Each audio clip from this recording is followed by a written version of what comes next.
Hi guys, we are making zucchini bacon today. Well, actually my mom's making it and I'm supervising slash taste testing slash being support. She's been making this for the last few months lately and I've been loving it. We've been trying to reduce like our meat consumption just for health reasons and like ethical reasons, and like I really love this and it helps get like more like vitamins into me. So I was like, I need to learn how to make this myself so I can do it whenever. So she's not always the one making it, but it is so good. So I thought I'd bring you along, show you how to make it. Let's begin and I'll show you the process. All right, let's go.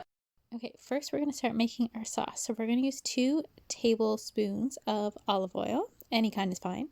And then after we put in our olive oil, we are going to put in 2 tablespoons of apple cider vinegar. We are then going to use 2 tablespoons of like a maple syrup. This is obviously not real maple, but it's just like your pancake syrup. So we're going to use 2 tablespoons of that. And then we're going to use 1 tablespoon of molasses. And then 2 tablespoons of soy sauce. Now we're moving on to the dry ingredients. So we're going to use a teaspoon of garlic, then a teaspoon of onion powder, and then we're going to use 2 teaspoons of smoked paprika. So smoked paprika is important, not just regular paprika, but smoked paprika. And that's pretty much it. We did accidentally drop in some chili pepper that we scooped out, but actually we left some in and it actually worked out good. So you can add chili pepper if you like. Also, a lot of recipes called for like the liquid smoke. We did not use this. We don't have it. And I actually found it tastes good without it anyway. So we didn't use it. And I don't think you need to use it if you don't want to. Next, we wash our zucchini and then we use a carrot peeler and then we just cut or slice little strips of the zucchini, and you just keep slicing little strips and then you place it into the sauce to soak.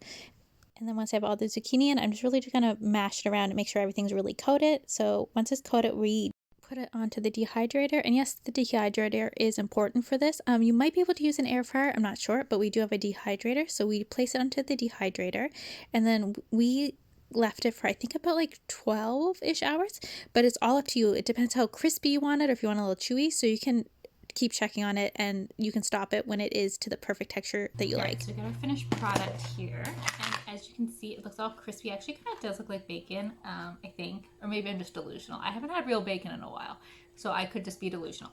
And I find it tastes, I mean, like not exactly like bacon, like it's not meat. I always find when I do like meat substitutes, I'm not expecting it to taste like meat. I'm just wanting something tasty and like the crunch and stuff. But yeah, this is what it looks like. And the crunch on this one's really good. It's very smoky. And like I said, we didn't use liquid smoke, but a lot of people do. But this one's very like smoky. It's really good. You can use it in a lot of things. My mom used it in eggs this morning.